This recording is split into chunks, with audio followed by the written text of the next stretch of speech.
সকাল বন্ধুরা, আশা করি তোমরা যে যেখানে আছো খুব ভালো আছো আর আমরাও ভালো আছি। তো আজ হচ্ছে শনিবার আর এখন থেকে তোমাদেরকে সঙ্গে নিয়ে আমার ব্লগটা স্টার্ট করে দিলাম। আশা করি তোমাদের ভালো লাগবে, আর যদি ভালো লাগে তো একটা কমেন্টের মাধ্যমে আর একটা লাইক দিয়ে অবশ্যই আমাকে জানিয়ে দিও।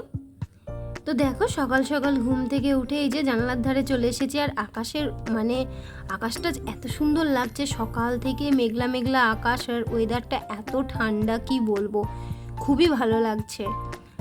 তো এদিকে দেখো আকাশটা পুরো নীল নীল সাদা সাদা হয়ে আছে, সত্যিই খুব ভালো লাগছে। আর হাওয়া দিচ্ছে খুব সুন্দর ঠান্ডা ঠান্ডা কিন্তু। তো সকালবেলা ঘুম থেকে উঠে এই যে চলে এসেছি এই ঘরে, আর এই গাছটাকে দেখো পুরো কেমন, ঘরের বাইরে থাকতো আগে, তো এখন এখানেই রাখি। তো এই যে ঘরটা সকালবেলায় কিন্তু আমি একদম গুছিয়ে টুছিয়ে নিয়েছি পুরো ঘর, তারপরে ঘর বারান্দা সমস্তটা কিন্তু ঝাড়ঝাঁটা দিয়ে ঘরদোর সমস্ত মুছে নিয়েছি। কারণ আজ হচ্ছে শনিবার, তাই আজকে আমার অনেক কাজ থাকে, পুজো থাকে, আর ভিডিওটা কিন্তু দিতে দুদিন লেট হচ্ছে, লেট হয়ে গেল, কেউ কিছু মনে করো না, ভিডিওটা প্লিজ দেখে নিও।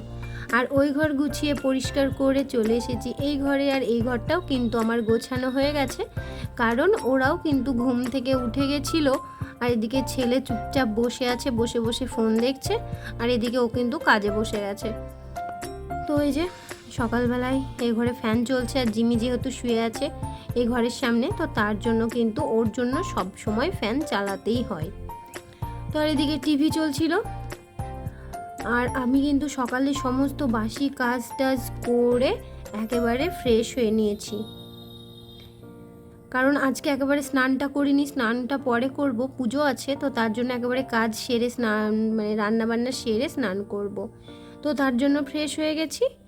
এই যে দেখো, আর সকালে উঠে এই যে ঘর বাড়ি পরিষ্কার করার সঙ্গে সঙ্গে বেসিনটাও পরিষ্কার করে নিয়েছিলাম আজকে, আর সাথে আয়নাটাও, কারণ পরিষ্কার কাজ কিন্তু প্রত্যেকটা দিনই থাকে, কোনো দিনই বন্ধ হয় না। তো আর কিছু জামা কাপড় ছিল, তো সেগুলো কাচা ধোয়া করে এই যে মেলে দিয়েছি। আর আকাশটা দেখো মেঘলা মেঘলা, মনে হচ্ছে বৃষ্টি হবে, আর বৃষ্টি হলেই তো কাজটা বেড়ে যাবে, কারণ আবার তুলে রাখা, আবার বৃষ্টি তো বেশিক্ষণ হয় না, তারপরে তো আবার রোদ ওঠে, তো আবার মেলে দেওয়া, এই কাজগুলোই কিন্তু বৃষ্টির বর্ষাকালে বারবার করতে হয়, তো তার জন্য ভালো লাগে না। তো এদিকে রান্নাঘরে চলে এসেছি, আগেই তো দেখেছো, এই যে এখানে ভাতটা জল ফুটছিল, তোকে চাল দিয়ে দিয়েছি, ভাতটা বসিয়ে দিয়েছি। আর ছেলে বলল পরোটা খাবে, তো তার জন্য একটু আলু দিয়ে একটু তরকারি করে নেব। তো কড়াইতে দেখো টমেটো, আর এর মধ্যে কিন্তু ফোড়ন টোড়ন দিয়ে নিয়েছি, আর আলুটাও দিয়ে নিলাম। আর পাশের কড়াইয়ে জল ফুটছে, কারণ ওখানে আমি মটরের ডালটা সেদ্ধ করে নেব। কড়াইতে ডাল সেদ্ধ করলে ডালটা ভালো লাগে, আর প্রেশার কুকারে করলে তো খুব তাড়াতাড়ি হয়ে যায়, কিন্তু আমার মনে হয় যেন এই ডালগুলো না আমি কড়াইতে এরকমভাবেই কিন্তু সেদ্ধ করে নিই, তাতে আমার ভালোও লাগে।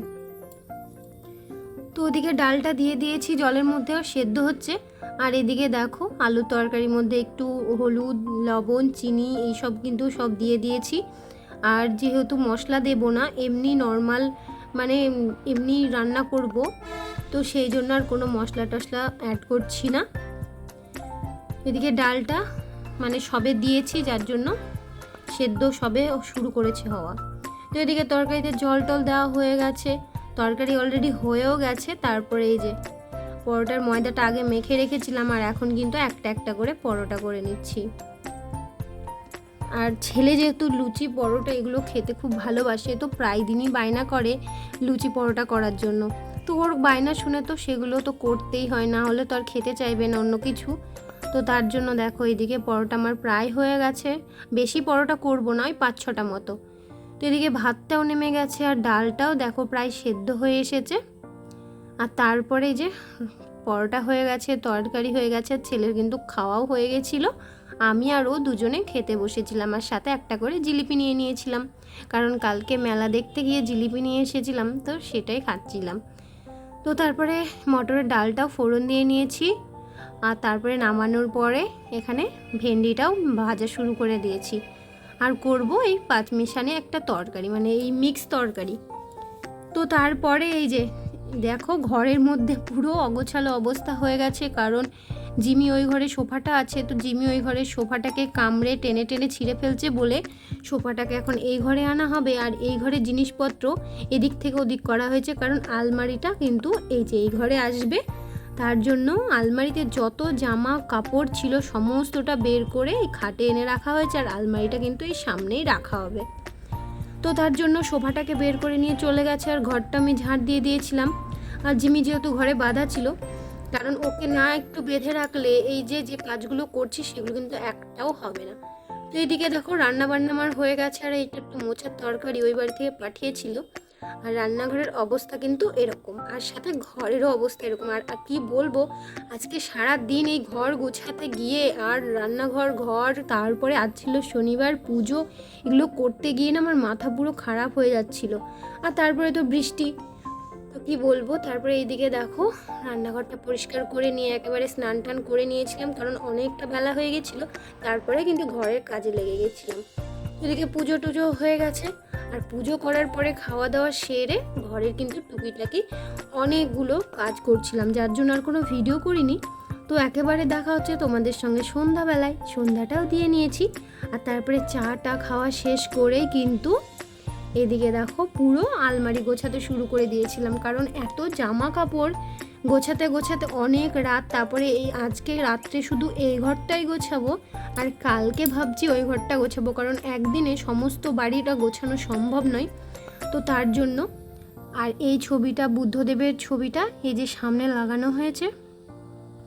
তো দেখো এদিকে আমার ঘরদোর গোছানো কমপ্লিট হয়ে গেছে, অলরেডি বিছানাটাও করে নিয়েছি, কারণ আজ প্রচুর কাজ হয়েছে, গা হাত পা পুরো ব্যথা হয়ে গেছে, কারণ আর ভালো লাগছে না। আর এদিকে ঘর বাড়ি পরিষ্কার করতে করতে কিন্তু আমি রান্নাটাও সেরে নিয়েছিলাম, আর রান্না করে নিয়েছিলাম খিচুড়ি। রাত্রে আর কিছু ভালো লাগছিল না, যেহেতু আজকে নিরামিষ ছিল, তো তার জন্য কিন্তু খিচুড়ি করে নিয়েছিলাম। আর সমস্ত ঘর একেবারে ড্রেসিং টেবিলে যত জিনিসপত্র সমস্তটা মুছে পরিষ্কার করে নিয়েছি। ঘরটা গোছানো কেমন হয়েছে অবশ্যই কমেন্টে জানিও, আর পাশের ঘরটা কিন্তু কালকে গোছাবো। তো এদিকে দেখো ছেলে খেলা করছে জিমির সঙ্গে, দুষ্টুমি করছে দুজনেই, কারণ ও দড়ি নিয়ে টানাটানি করছে। খুলে রাখলে ওকে এরকমই হয়, তো যদিও বেশিক্ষণ বেঁধে রাখা যায় না, এরকমভাবে ওরা দুজন খেলাধুলা করে। তো অনেক রাত হয়ে গেছে, বলতে পারো ওই 11:30 12টা মতো, কারণ কেউ ঘুমোয়নি আমরা, কাজ সবে শেষ হয়েছে ঘর গোছানো। তো এইদিকে রান্নাবান্নাটাও করে নিয়েছি, রান্না করেছিলাম খিচুড়ি, তো আগেই বলেছি। তো চলো এরপর খাওয়া দাওয়া করব। আর এই যে দেখো আমার অবস্থা, ঘর গোছাতে গিয়ে রান্না করতে গিয়ে পুরো ঘেমে গেছি, আর এরপরে খাওয়া দাওয়া করে তারপরে ঘুমাবো। তো চলো আজকের মতো ভিডিওটা এখানেই শেষ করছি, যদি ভালো লাগে অবশ্যই একটা কমেন্ট করে দিও। আর টাটা, সবাই ভালো থেকো, গুড নাইট।